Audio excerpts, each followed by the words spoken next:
नमस्ते नमस्कार, मैं हूं आरएस विद्यार्थी। अभी आप देख रहे हैं भाषा भोजपुरी यूट्यूब चैनल। भोजपुरी में फिर विवाद चालू हो गया है ऋतिक सिंह और खेसारी भैया के बीच में। एल्बम के नाम है सीसी के सेंट। इसी को लेकर के विवाद चालू हुआ है, क्योंकि गाना तो पहले ऋतिक सिंह का ही आया है।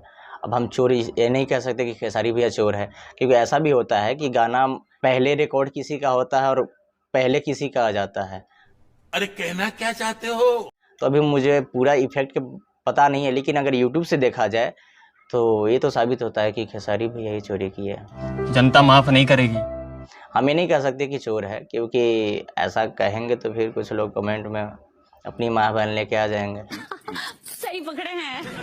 तो उचित बात नहीं है, हम नहीं कहेंगे कि चोर है, लेकिन दुनिया क्या जानती है, दुनिया पब्लिक क्या बोलती है सबको पता है।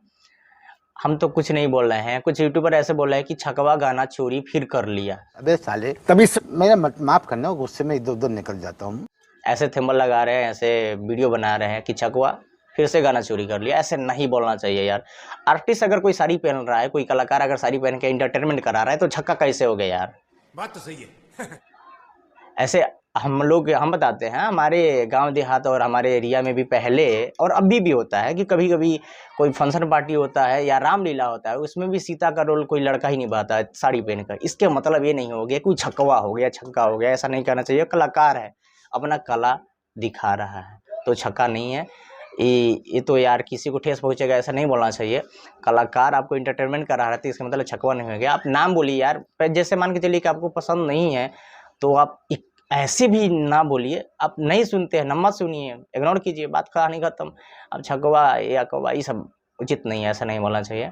लेकिन अभी मुद्दा है गाना चोरी का, तो खेसारी भैया के पहले का आदत है, वो कहते हैं कि कोई दिक्कत नहीं है, गाओ, तो हम भी गा रहे हैं।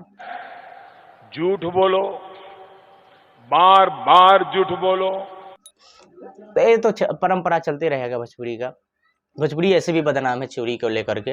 अश्लील तो थोड़ा बहुत है। तो अबे साले, तभी मेरा माफ करना, गुस्से में इधर उधर निकल जाता हूँ। गाना इंटरटेनमेंट के लिए बनाया जाता है। सही बात है भाई कि ऑर्केस्ट्रा के लिए तो कोई भक्ति गाना बजाएगा नहीं, तो कुछ ऐसा गाना अटपटांग आता है तो चलेगा, वो चलेगा। लेकिन गाना चोरी से बदनाम होता है भोजपुरी, और बदनाम रहेगा। ये हमारा परंपरा है भोजपुरी का। नहीं चोरी करेगा तो काम नहीं चलेगा, विवाद नहीं होगा, तो चोरी चलते रहेगा। आप लोग गाना सुनिए, दोनों गाना बेस्ट है। इसमें शिवानी गाई है, उसमें शिल्पी गाई है, और गाना सेम है, म्यूजिक थोड़ा अलग है, गाना सेम है, हम भी सुने हैं। और लगभग अगर गाना देखा जाए तो बेस्ट है ऋतिक सिंह का है। ये नहीं कह रहे, हम पक्ष में नहीं कह रहे हैं कि जातिवाद नहीं कर रहे हैं, क्योंकि ऋतिक भैया का जो म्यूजिक दिए हैं, प्रियांशु भैया दिए हैं, इनमें जो म्यूजिक दिए हैं कृष्णा बेदर्दी, खुद राइटर, खुद से म्यूजिक डायरेक्टर, तो इनका म्यूजिक थोड़ा लो क्वालिटी का है। प्रियांशु भैया का तो म्यूजिक ब्रांड आइबे करता है। तो गाना बेस्ट, दोनों गाना बेस्ट है। लेकिन गाना चोरी का किसका है सबको पता है। समझ रहे हो आप? जो भी कहना था हम कह दिए। अगर आप मेरे चैनल पर नए हैं तो सब्सक्राइब कर लीजिए, क्योंकि वीडियो बनाने का हम भी लूड़ सीख रहे हैं। खूब वीडियो बना के देंगे महाराज, क्या टेंशन लेते हैं। तो ठीक है, फिर मिलते हैं नेक्स्ट वीडियो में। तब तक के लिए टेक केयर, बाय।